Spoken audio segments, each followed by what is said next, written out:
Let me, at the outset of this episode, say that I'm a great supporter of very strong Indo-US ties and relations.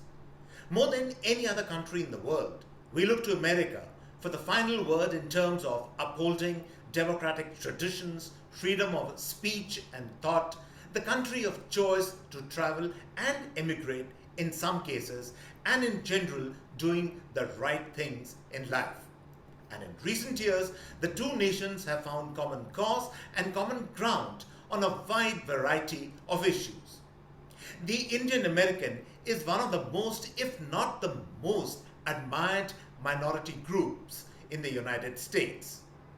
The synergy between the people of the two countries is real and envied by other communities and countries across the world.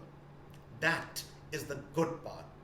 At the same time, there is a fault line running between the two countries which at times seems to have filled up, but at times the cleavage shows and is in danger of opening further. Maybe that dangerous time is around the corner for the two countries. Two statements by the US Secretary of State Anthony Blinken and the other by the spokesperson of the External Affairs Ministry in New Delhi have set the alarm bells ringing.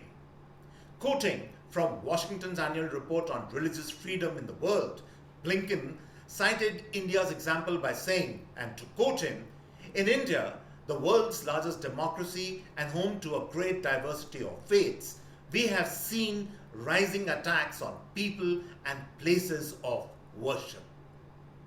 If this statement was borderline rude and offensive, the US Ambassador at Large of Religious Freedom, Rashad Hussain, who is of Indian origin, twisted the knife with the barb, and to quote him, "Some officials in India are ignoring or even supporting rising attacks of people on people and places of worship."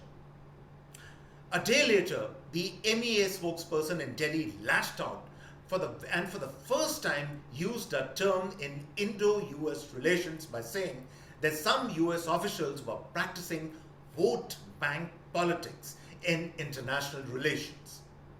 If that shocker of a counterattack was not enough, the spokesperson went on to say that India had its own concerns about the state of racial and ethnic attacks against minorities in the US and the issue of gun control in that country.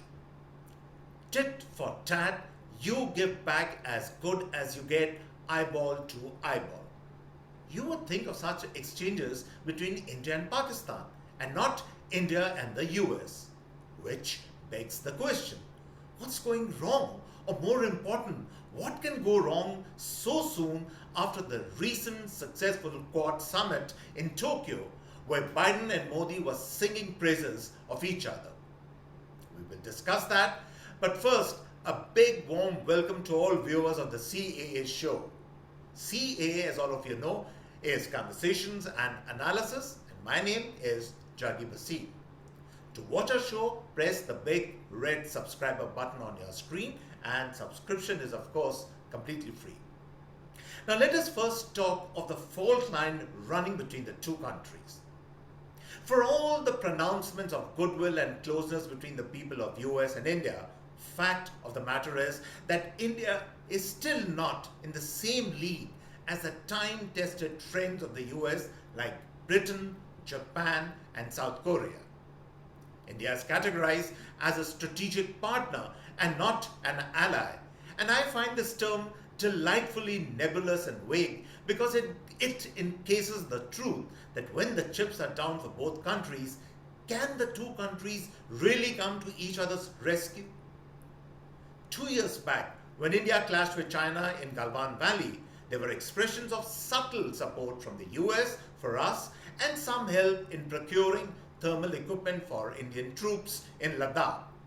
Maybe even some satellite intelligence sharing, but not much else.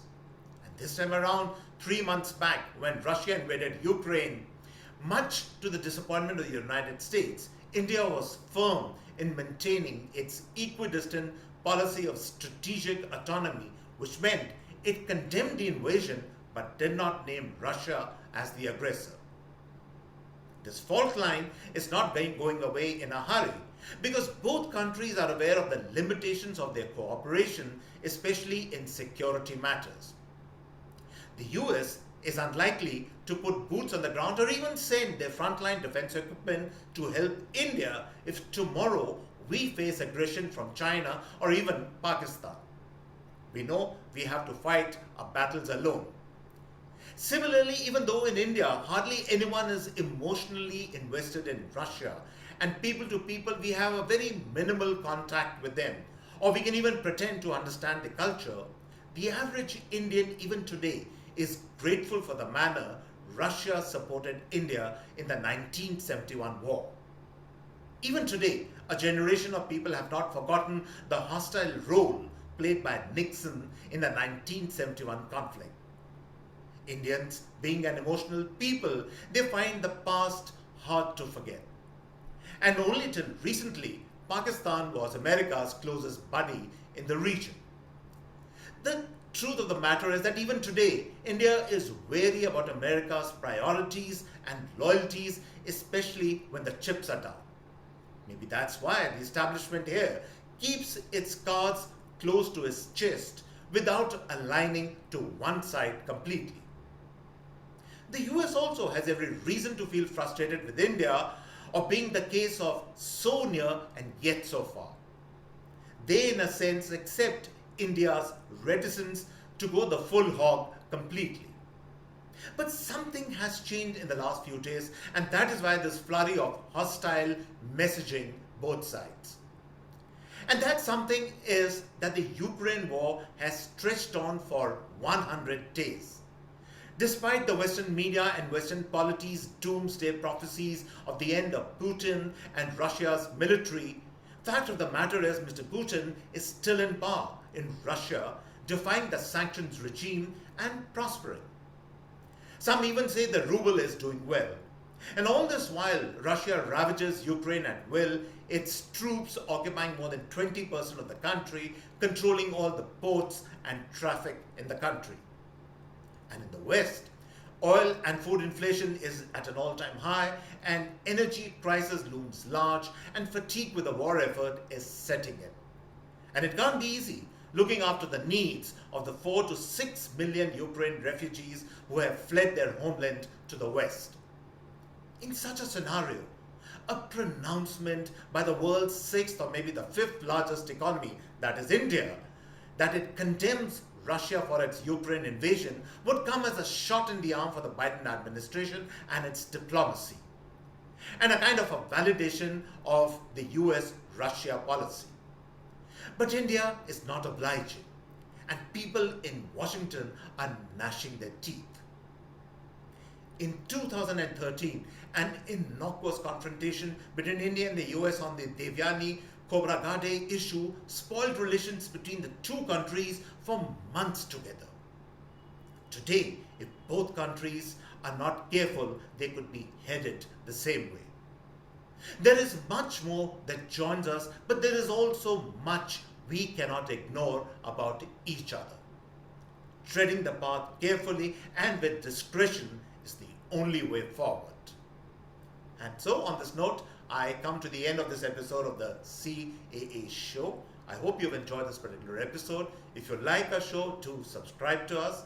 And on this note, it's goodbye and cheers from my end.